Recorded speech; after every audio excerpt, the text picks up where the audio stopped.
ఉదయకాల సమయమందు దేవుని వాక్య ధ్యానము నిమిత్తమై మనము నిర్గమాకాండము 12వ అధ్యాయము 18వ వచనము 22వ వచనాన్ని చదువుకుందాం.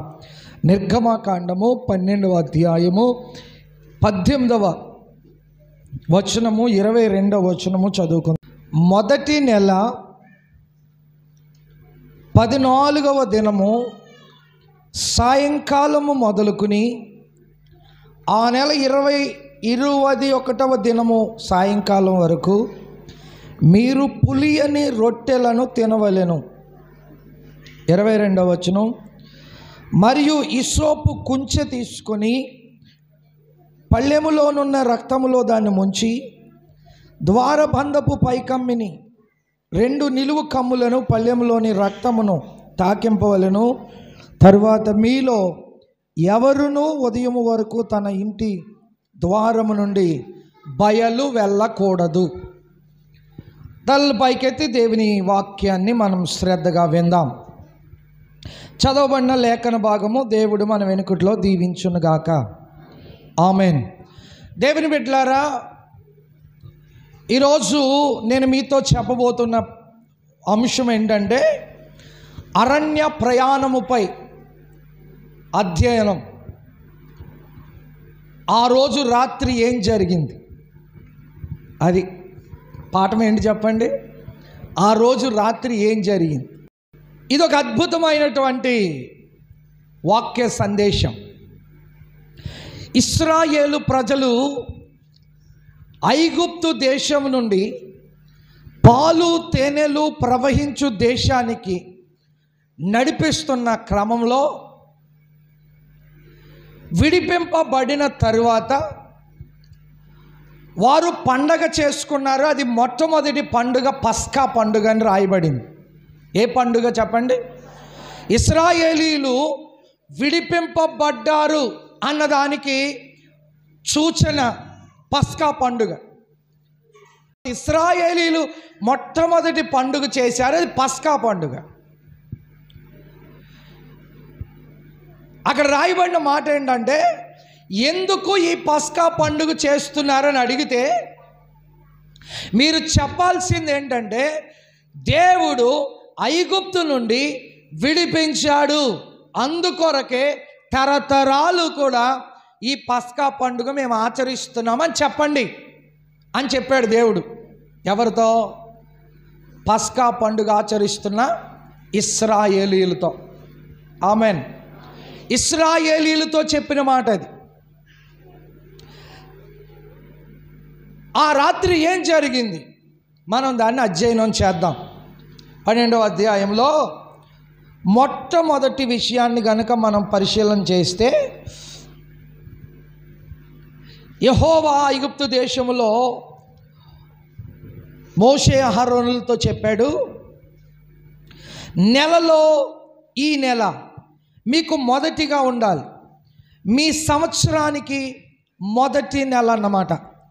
మీరు ఇశ్రాయేలీల సర్వ సమాజంలో ఈ విధంగా చెప్పాలి, ఈ నెల 10వ రోజున వారిలో ప్రతి ఒక్కరూ తన కుటుంబం కోసం ఒక గొర్రె పిల్లను కానీ మేకపిల్లను కానీ తీసుకోవాలి. ఒక్కొక్క ఇంటికి ఒక్కొక్క దాన్ని తీసుకోవాలి.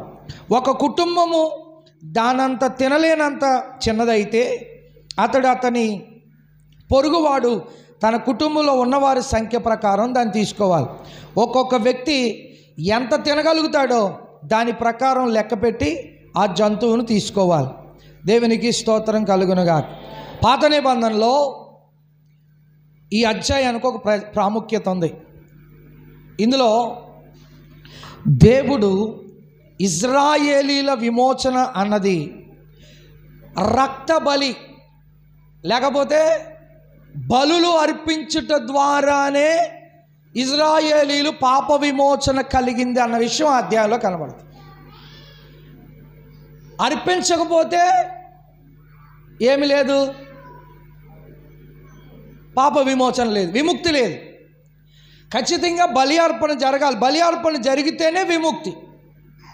అందుకొరకు అక్కడ ఆ అధ్యాయం మనకు నేర్పిస్తున్న పాఠం ఏంటంటే, ఖచ్చితంగా రక్తము ఒలికించబడాలి. లేవియా కాండంలో మొదటి నెల 14వ రోజు సాయంకాలమున యెహోవా పస్కా పండుగ ఆరంభమవుతుంది అనే మాట లేవియాకాండంలో రాయబడింది. దేవునికి స్తోత్రం.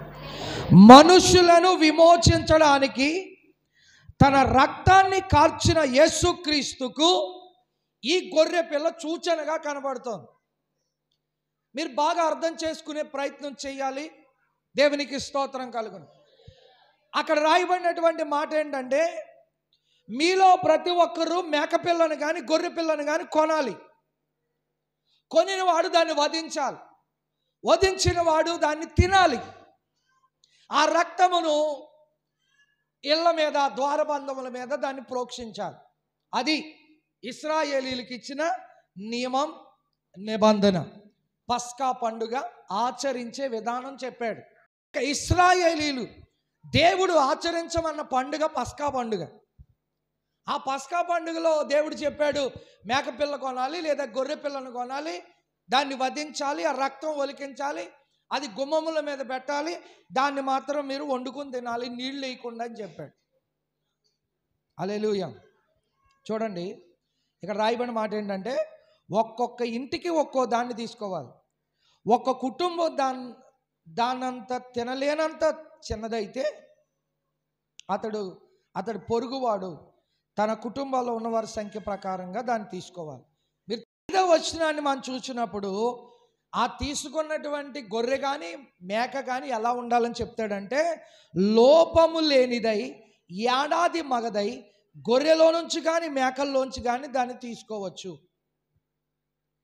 ఎలాంటి మేక ఎలాంటి గొర్రె తీసుకోవాల్సి వస్తే లోపం లేనిది. మీరు జవాబు చెప్పాలండి. ఏ గొర్రె తీసుకోమని చెప్పాడు? లోపము లేనిది. యేసుక్రీస్తుకు అన్వయించినప్పుడు క్రీస్తు కూడా లోపము లేని పరిపూర్ణతకు ఆయన చెందిన వాడిగా ఉన్నాడు. యేసు ప్రభు లోపము లేనివాడు, పరిశుద్ధుడు. ఆయనలో ఏ పాపము లేదు, ఆయనలో ఏ అక్రమము లేదు. ఆయన రక్తములో పరిశుద్ధత, ఆయనే పరిశుద్ధుడు అని వాక్యం సెలవిస్తోంది. దేవునికి స్తోత్రం. హల్లెలూయా. లేవికాండం 1:10 ఉంటుంది, ఎవరైనా మందలో నుంచి గొర్రెని కానీ మేకను కానీ బలిగా అర్పించాలనుకుంటే లోపము లేని మగదానిని తీసుకురావాలి అంటాడు. ఆమెన్. 22వ అధ్యాయం 18 నుండి 21 వరకు చూస్తే, అహరోనుతో అతని కొడుకులతో ఇశ్రాయేలు ప్రజలందరితో ఈ విధంగా చెప్పాడు. ఇశ్రాయేలు వంశములో, ఇశ్రాయేలు దేశంలో విదేశీయులు కానీ ఎవరైనా యెహోవాకు హోమబలి అర్పిస్తే గనక అర్పించవలసిన విధానం ఏంటంటే, ఏ రకమైన స్వేచ్ఛార్పణ కానివ్వండి, మొక్కుబడి కానివ్వండి, ఆ బలి అంగీకారంగా ఉండాలంటే అతడు పశువుల్లో కానీ గొర్రె మేకల్లో కానీ లోపము లేని మగదాన్ని అర్పించాలి. లోపం ఉన్నది పనిచేయదు. దేవునికి స్తోత్రం. హల్లెలూయా, హల్లెలూయా, హల్లెలూయా. లోపం ఉన్నది పనిచేస్తుంది అంటారా? ఆమెన్. ఇప్పుడు కోడి ఉంది, కోడి మాంసం తినాలంటే అది జబ్బు కలిగిన కోడి అనుకోండి, తింటామా మనం? తినం.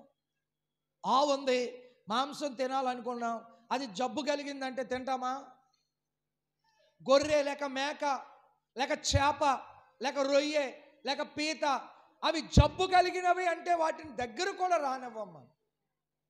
ఎందుకంటే వాటికున్న రోగం, జబ్బు మనకెక్కడ అంటుకుంటుందని భయం. అర్పణ అర్పించే ఇశ్రాయేలీయులకు చెప్తున్నాడు, పస్కా పండుగలో మీరు అర్పణ అర్పించాలి, ఖచ్చితంగా అర్పించాలి. అర్పించేవాడు లోపము లేని గొర్రె కానీ మేక కానీ అర్పించాలి అని. దానిని క్రీస్తుకు మనం ఎలాగ అన్వయించాలో తెలుసా?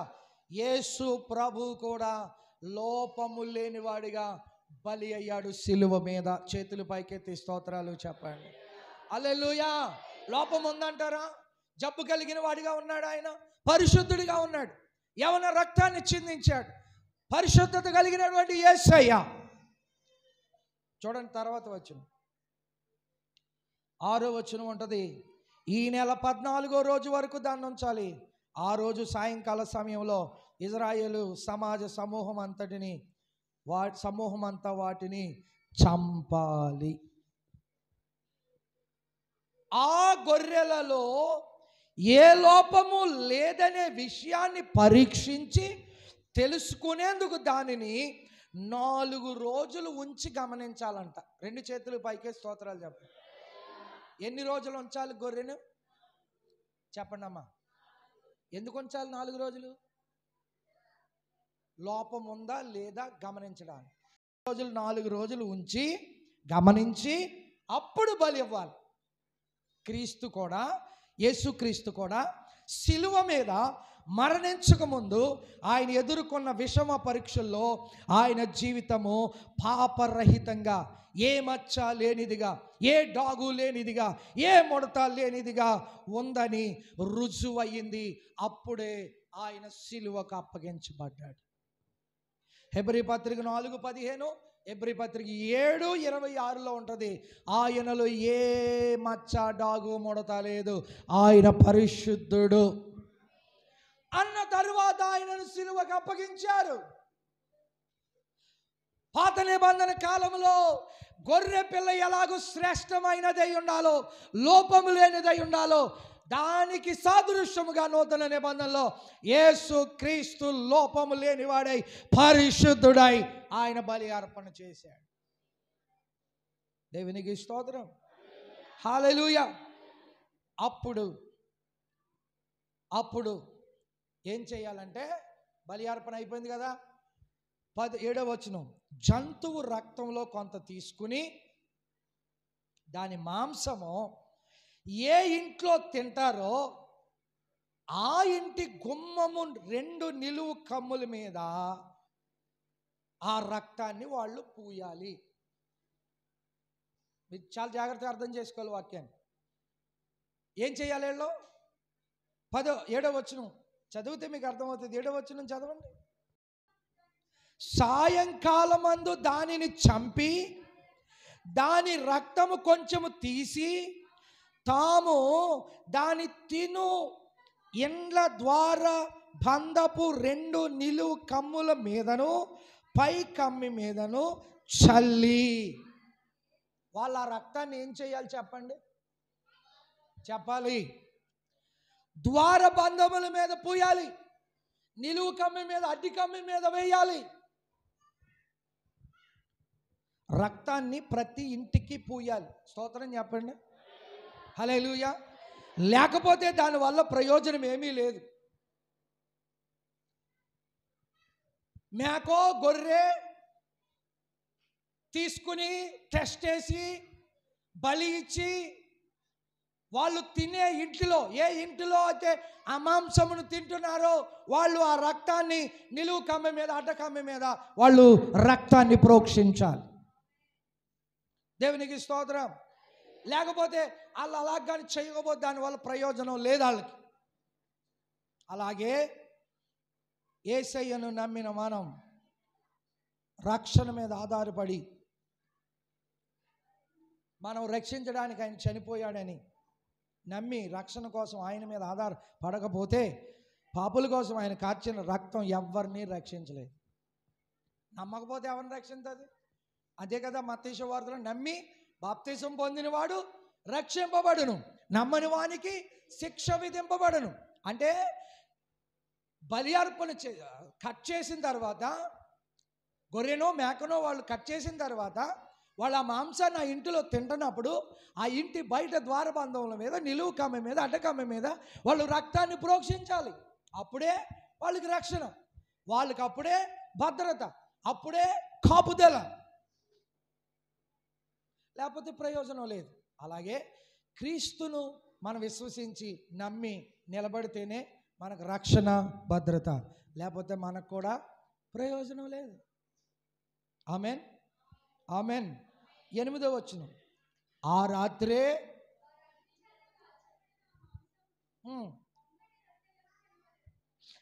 రాత్రే వారు దాన్ని కాల్చి ఆ మాంసము తినాలి. హల్లెలూయా. ఆ రాత్రి ఏం చేయాలి వాళ్ళు? చెప్పాలి మీరు. ఆ రాత్రే దానిని కాల్చి ఆ మాంసమును తినాలి. పొంగ చేసే పదార్థం లేకుండా చేసిన రొట్టెతోనూ చేదు కూరలతోనూ దాన్ని తినాలి.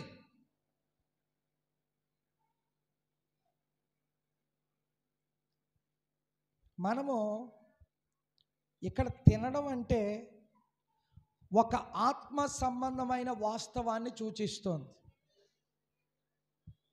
ఇజ్రాయేలు వారు ఆ గొర్రె పిల్లను ప్రత్యక్షంగా తిన్నారు. ఎలా తిన్నారండి?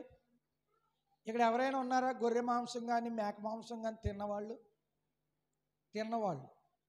అందరూ తిన్నవాళ్ళే. స్తోత్రం. అలాగే మనం ఎలాగైతే గొర్రె మాంసం మేక మాంసం తింటున్నామో ఇశ్రాయేలీలు వాళ్ళు కూడా గొర్రె మేక ఆ రోజు పస్కా పండుగ ఆ రాత్రే వీళ్ళు కటింగ్ చేయబడినటువంటి ఆ గొర్రెనో లేక ఆ మేకనో రక్తమును గుమ్మాల మీద ప్రోక్షించి ఆ మాంసాన్ని వాళ్ళు తిన్నారు, ప్రత్యక్షంగా తిన్నారు. మరి అప్పుడు నూతన నిబంధన దాన్ని ఎలాగ అన్వయించాలి అంటే ఈనాటి క్రైస్తవులు విశ్వాసులు ఆధ్యాత్మికంగా క్రీస్తును భుజించాలి.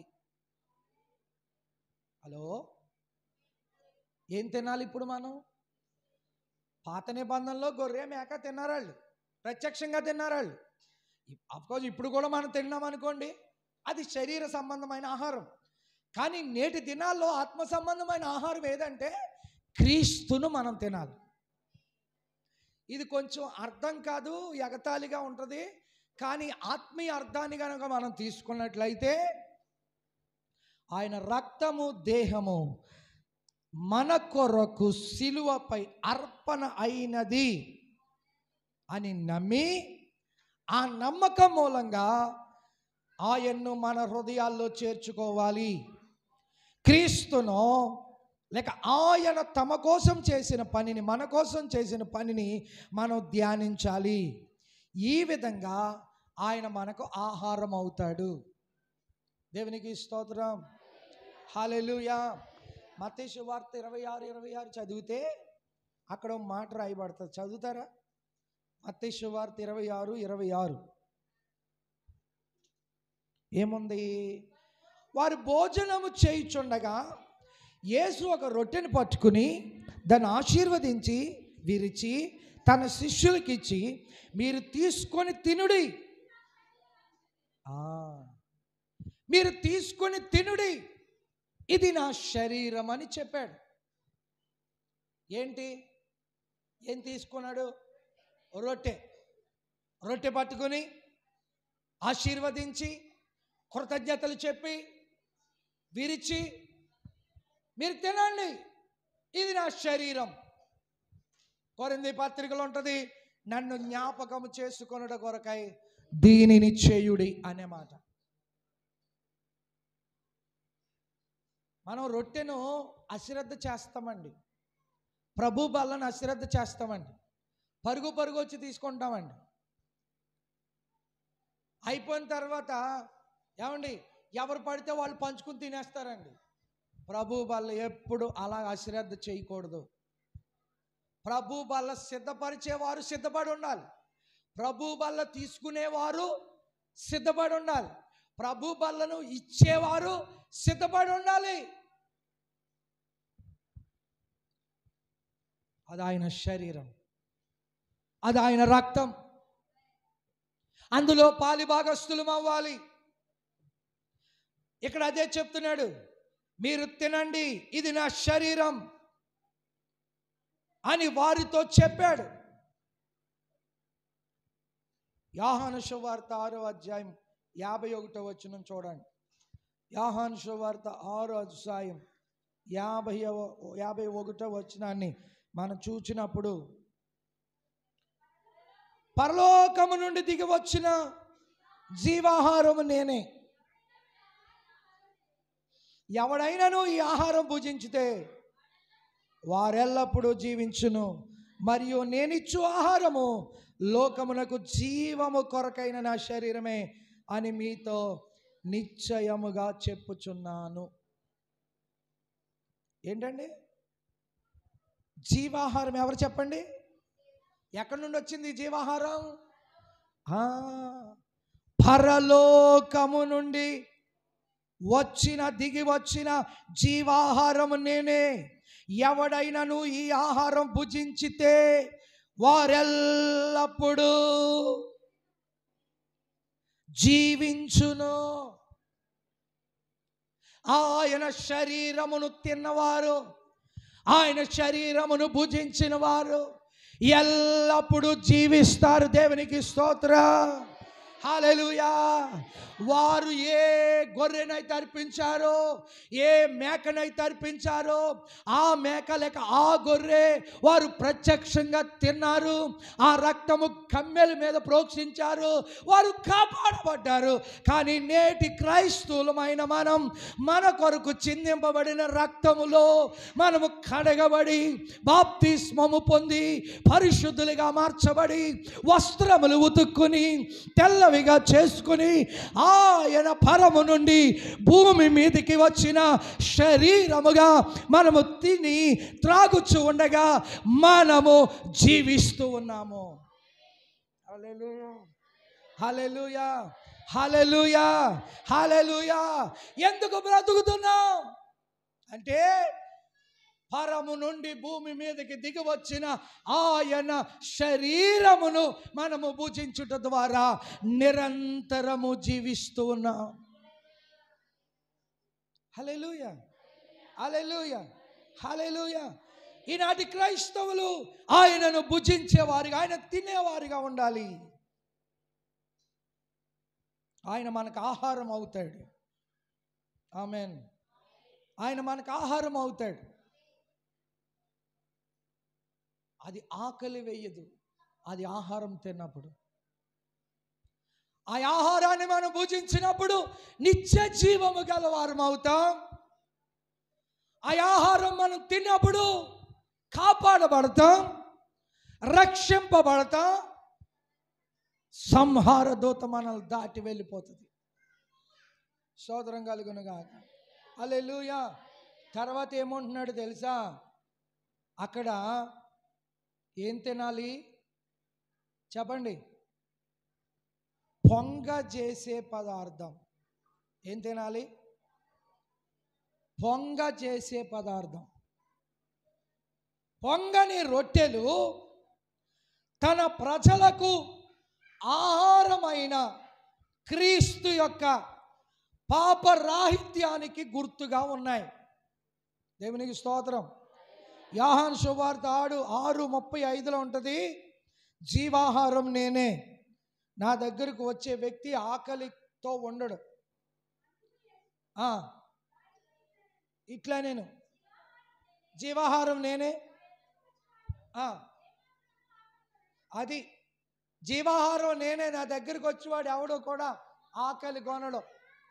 Praise the lord. హల్లెలూయా. 48 నుండి 51 వరకు చూచినప్పుడు యోహాను సువార్తలో జీవాహారాన్ని నేనే. ఎడారిలో మీ పూర్వీకులు మన్నా తిని కూడా చనిపోయారు, కానీ ఈ ఆహారం తిన్నవారు చావరు. పరలోకము నుంచి ఈ ఆహారం దిగి వచ్చిన కారణం అదే. చప్పట్లు కొట్టి ప్రభుకి స్తోత్రాలు చేద్దాం. హల్లెలూయా, హల్లెలూయా. పరలోకము నుండి జీవాహారమైనటువంటి యేసుక్రీస్తు ఈ లోకానికి వచ్చాడు అంటే కారణం ఏంటో తెలుసా?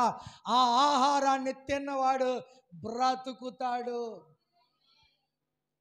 మరి ఇశ్రాయేలీలు మన్నాను తిన్నారు కానీ చనిపోయారు.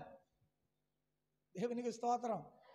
కానీ నూతన నిబంధనలో ఆత్మీయ ఇశ్రాయేలీలమైన మనం యేసుక్రీస్తు అనే శరీరం, యేసుక్రీస్తు రాయబడిన ఈ వాక్యాన్ని మనం తిన్నప్పుడు మనం బ్రతుకుతామంట. అదే కదా రాయబడింది. ఏమన్నాడు చదవండి అక్కడ ఒకసారి. ఏమన్నాడు అక్కడ? జీవాహారం నేనే. ఎడారిలో పూర్వీకులు మన్నా తిని కూడా చనిపోయారు, కానీ ఈ ఆహారం తిన్నవారు చావరు. ఈ ఆహారం తిన్నవారు చావరు. జీవాహారం తిన్నవారు చావరు. జీవాహారం భుజించిన వారు చావరు. ఎందుకంటే వారు నిత్యము జీవిస్తూనే ఉంటారు. భూమి మీద పరమందు వారు జీవిస్తారు.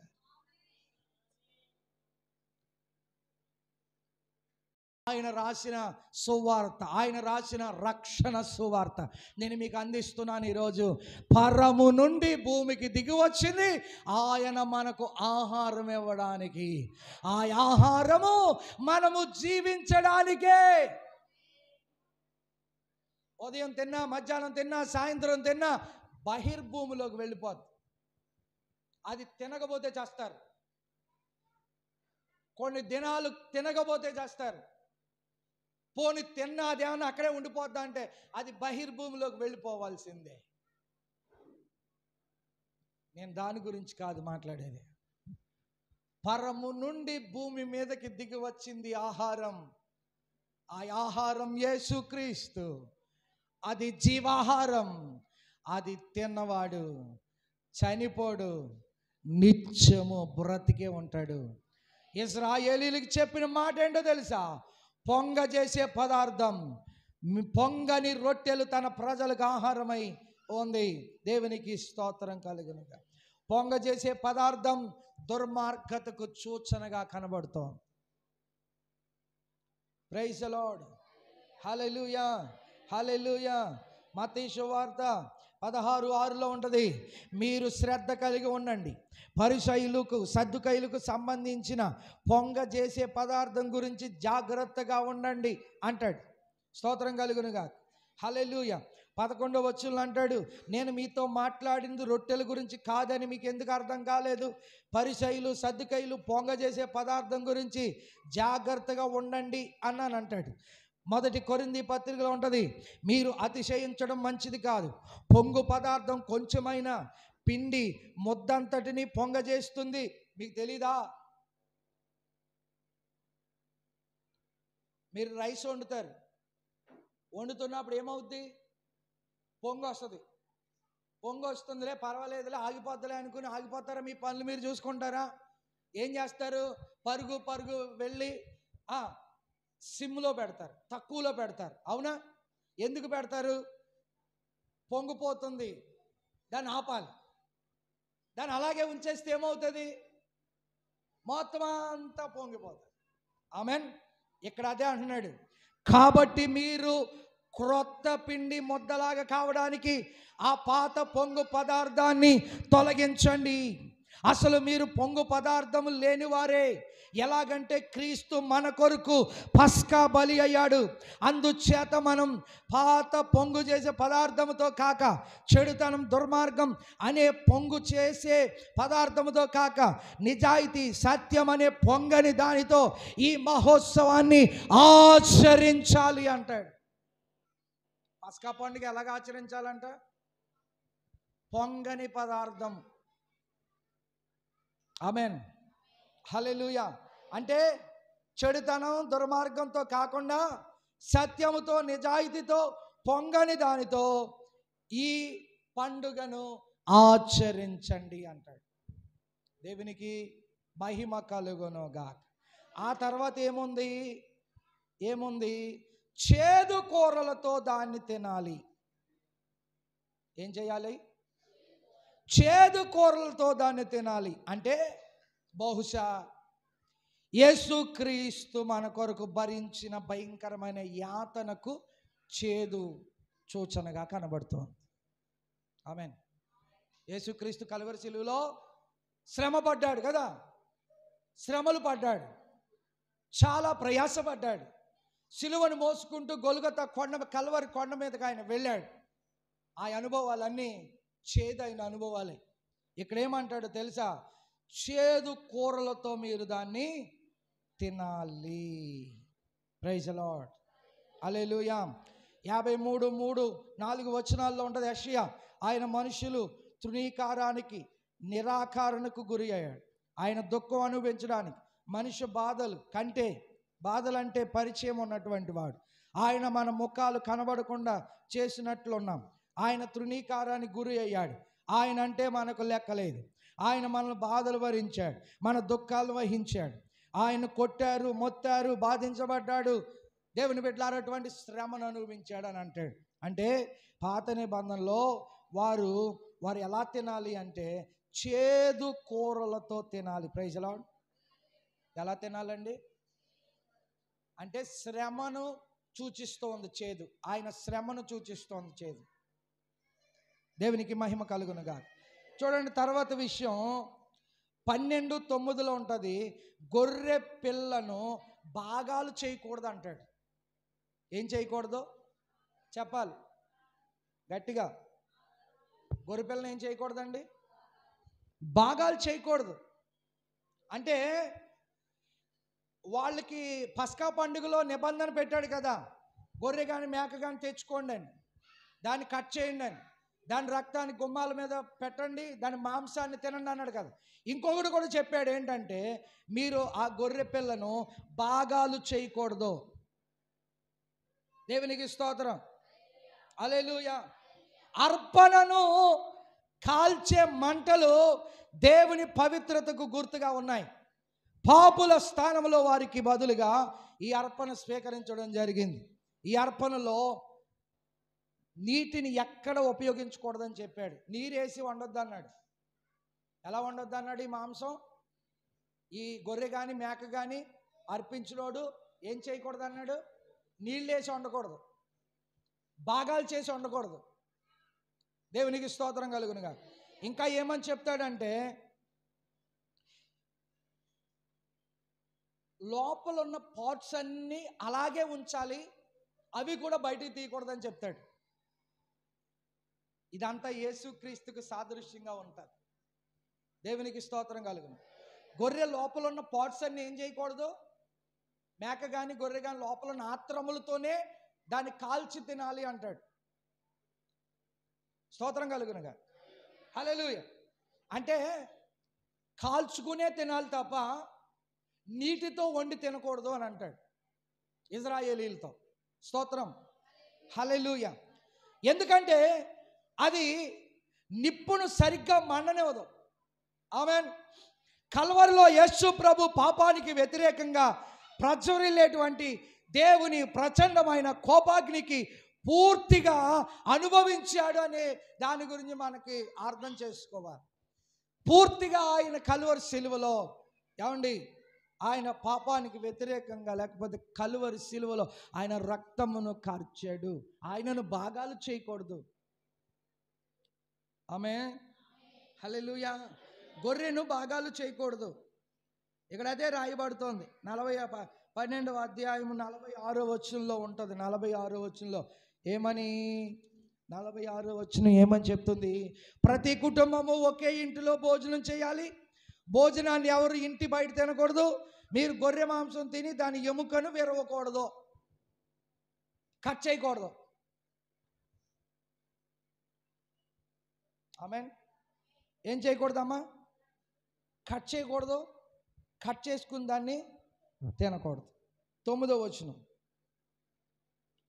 9వ వచనంలో ఏమంటది? గొర్రె పిల్లను భాగాలు చేయకూడదు. అర్పణ కార్చే మంటలు దేవుని పవిత్రతకు గుర్తు. ఎందుకంటే పాపుల స్థానంలో వారికి బదులు యేసయ్యే అర్పణ అర్పించాడు. ఆమేన్. ఈ అర్పణలో నీటిని అక్కడ ఉపయోగించకూడదు. ఎందుకంటే అది సరిగ్గా మండనివ్వదు కాబట్టి. దేవునికి స్తోత్రం. హల్లెలూయా. మాంసం పచ్చిగా ఉండాలి. మాంసం పచ్చిగా ఉన్న దేన్ని తినకూడదు. నీళ్లతో వండి తినకూడదు. దానితో తలను కాళ్ళను లోపల భాగాలు కాల్చి తినాలి. 10వ వచనంలో మీరు దానిలో దేన్ని తెల్లవారే వరకు మిగల్చకూడదు. ఒకవేళ తెల్లవారే వరకు దానిలో మిగిలింది ఏదైనా ఉంటే దాన్ని పూర్తిగా కాల్చేయాలి. తెల్లవారులు తినేలాంటండి. ఆమేన్. ఇశ్రాయేలీయులకి ఏ ఆజ్ఞ ఇచ్చాడు? ఇశ్రాయేలు ప్రజలకు చెప్పింది ఏంటంటే మీరు రాత్రంతా తినండి, తెల్లారేటప్పుడు వండకూడదు. ఒకవేళ ఉంచుకున్నారనుకో, ఉందనుకో, దాన్ని అగ్నిలో పెట్టి కాల్చేయండి, కానీ మళ్ళీ తినకూడదు. ఆమేన్. ఈ విషయాన్ని మీరు జాగ్రత్తగా గమనించాలి. అందుకని ఇశ్రాయేలీయులతో ఏం చెప్పాడంటే మీరు రాత్రంతా తినండి, తెల్లవారికి ఏమీ ఉంచొద్దు. అంతే కదా? చదవండి ఆ తర్వాత మాట. దీనికి సాదృశ్య రూపకమైన అర్థం ఏంటంటే, క్రీస్తు చేసిన బలియాగం ఒకసారే జరిగింది, దీన్ని మళ్ళీ మళ్ళీ చేయాల్సిన అవసరం లేదు, దానిలో పాల్గొనే వారికి రక్షణ శాశ్వతంగా ఉంటుంది అనే మాట మనకు అర్థమవుతుంది. అర్థమైందండి? తెల్లవారులు తినండి, తెల్లవారేటప్పుడు కొంచొద్దు అంటే దాని అర్థం ఏంటి? క్రీస్తుకి దాన్ని అనువాదించుకుంటే, యేసు ప్రభు ఒకసారే సిలువ వేయబడ్డాడు, మరలా ఇంక రెండోసారి ఆయన్ను సిలువ వేయొద్దు.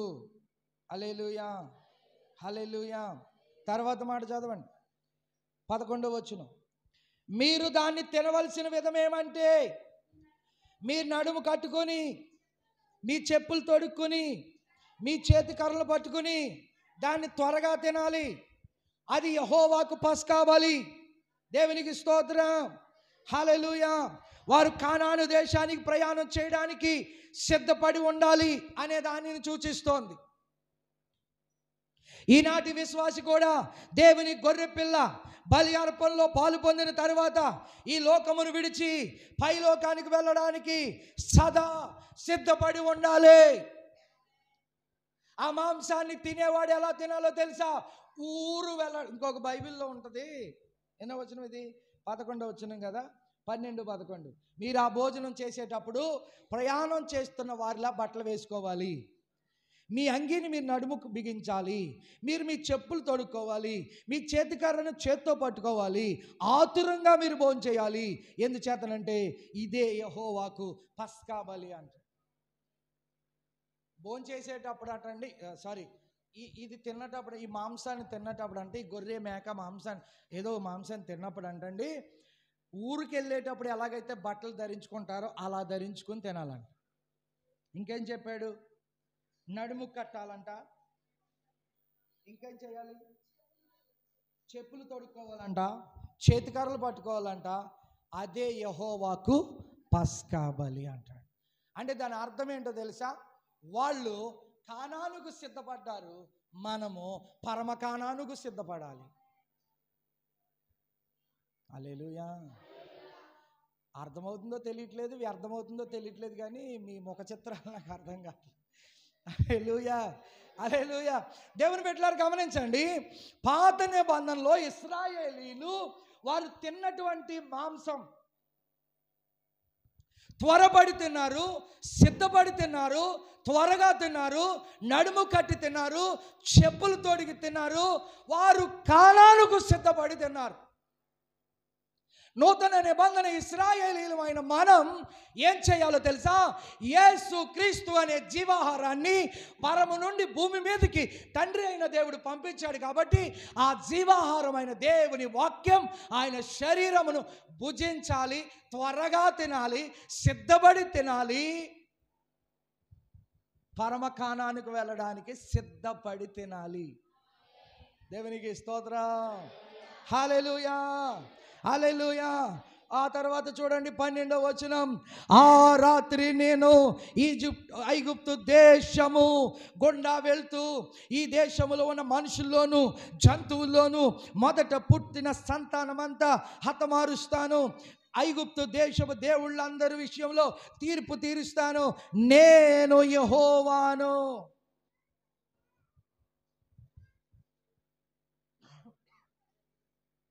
ఆ రాత్రి ఏం జరిగింది? Praise Lord. ఆ రాత్రి ఏం జరిగిందో తెలుసా? ఇశ్రాయేలీయులకి చెప్పవలసిన విషయాలన్నీ చెప్పాడు. ఆ రాత్రి భయంకరమైనటువంటి సంహారం జరిగింది.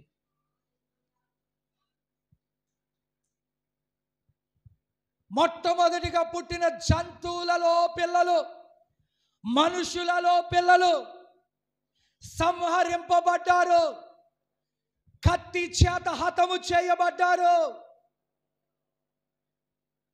ఈరోజు మీకు జ్ఞాపకార్థంగా ఉండాలి, ఈ పండగ మీకు జ్ఞాపకార్థంగా ఉండాలి. ఎందరైతే ఆయన సిలువలో బలి అయిపోయాడని ఎరిగి నమ్మి రక్షణ పొందారో, జీవాహారాన్ని భుజిస్తున్నారో, ఆయన రక్తంలో కడగబడ్డారు. ఇది రక్షణ ఇల్లు అని టైటిల్ పెట్టుకున్నారు. అలాంటి ఇల్లు ఆ రాత్రి కాపాడబడింది. హల్లెలూయా, హల్లెలూయా. ఆ రాత్రి ఆ ఇల్లు కాపాడబడింది. ముందుగానే దేవుడు చెప్పాడేమో తెలుసా? తొలి చూలిగా పుట్టిన ప్రతి సంతానాన్ని నేను తీసేసుకుంటానని చెప్పాడు. ఆయన చెప్పినట్టుగానే సమయం వచ్చింది. సమయం వచ్చినప్పుడు ఇశ్రాయేలీలను సిద్ధపరిచాడు. ఇశ్రాయేలీలను సిద్ధపరిచి వారు ఆ రాత్రి 22వ వచనంలో మీరు ఎవరు ఈ రాత్రి బయటకు రావడానికి వీలు లేదు. ఆ రాత్రి ఎవరైతే బయటకు వచ్చారో వాళ్ళు చచ్చిపోతారు. మనకు కూడా వచ్చింది కదా భయంకరమైన పరిస్థితి.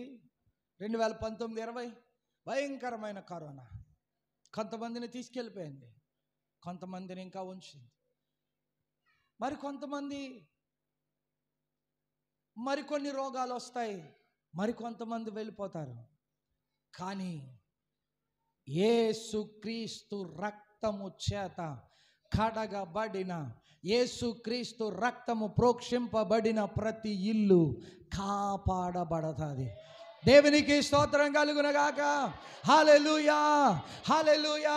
అదే చెప్పాడు ఇశ్రాయేలీయులకి. మీ ఎవరైతే దహన బలి అర్పిస్తారో లేదా గొర్రె పిల్లను వధించి ఆ మాంసాన్ని వారు తినాలి, తునకలు చేయకూడదు, నీటిలో వండకూడదు, చేదు కూరలతో తినాలి, ఇంకో గుమ్మం మీద ప్రోక్షించాలి. ఆ రాత్రి జరిగింది వధ. నేను మధ్యాహ్నం చదివాను, రాత్రి చదివాను, తెల్లవారుజామున చదివాను. నాకు భయమేసింది ఈ వాక్యం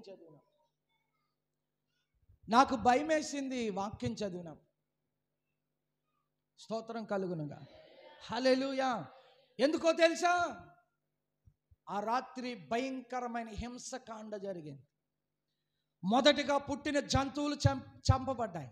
మొదటిగా పుట్టిన మనుషులు చంపబడ్డారు. దేవుడు సంహార దూతను పంపించాడు. దేవుడు సంహార దూతను అనుమతించాడు.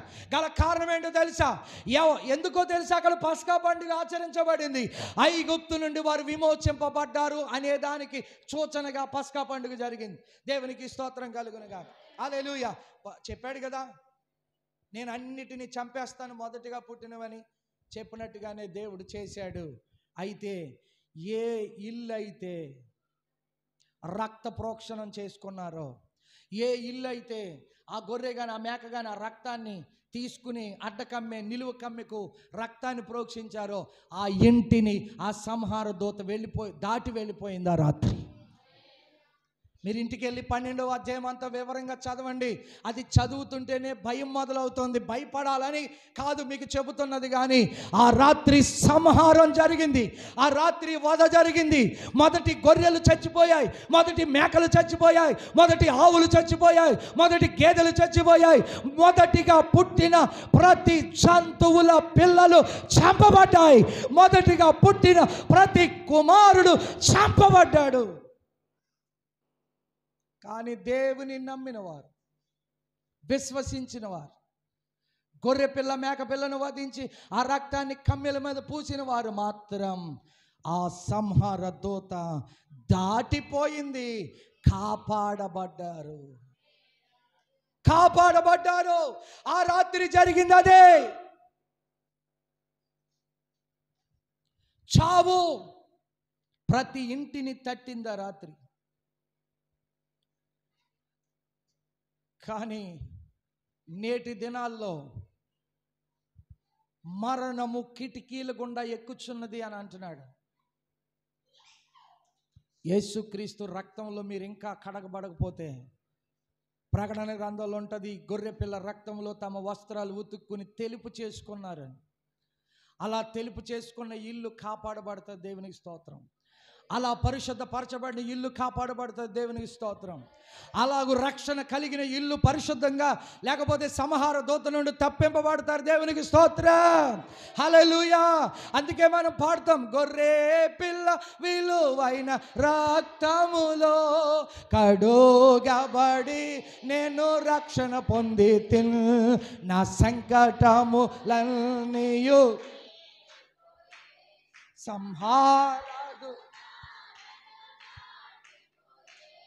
సంహారదూత నన్ను.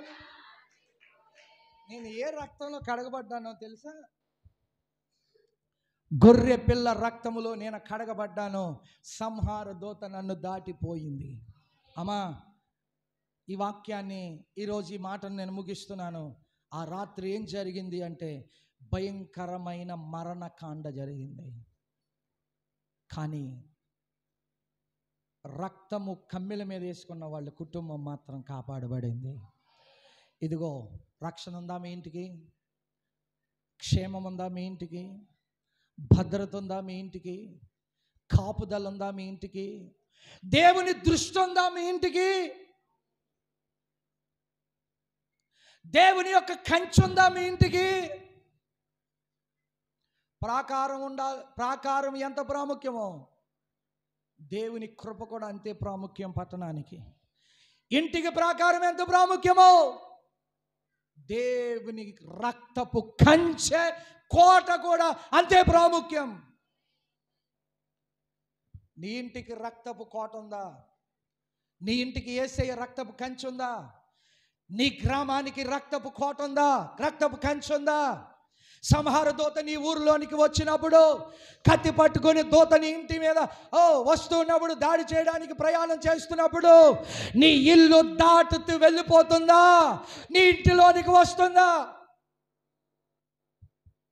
రోగముని ఇంటిలోనికి తీసుకొస్తుందా? బలహీనతని ఇంట్లోనికి తీసుకొస్తుందా? దాటిపోతుందా? ఈరోజు గమనించాలి.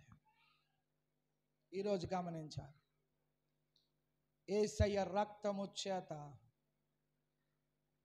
విమోచింపబడిన మనం ఆయన శరీరమును భుజిస్తూ సిద్ధపాటు కలిగి ఉండాలి పరమకాణానికి. ఈ లోకంలో ఎన్ని సంహార దూతలు వచ్చినా మనల్ని ఏమీ చేయలేవు. కారణం ఏంటో తెలుసా? యేసయ్య రక్తం మన ఇంటి కమ్మెల మీద ఉంది. యేసయ్య రక్తంలో మనం పరిశుద్ధపరచబడ్డాం.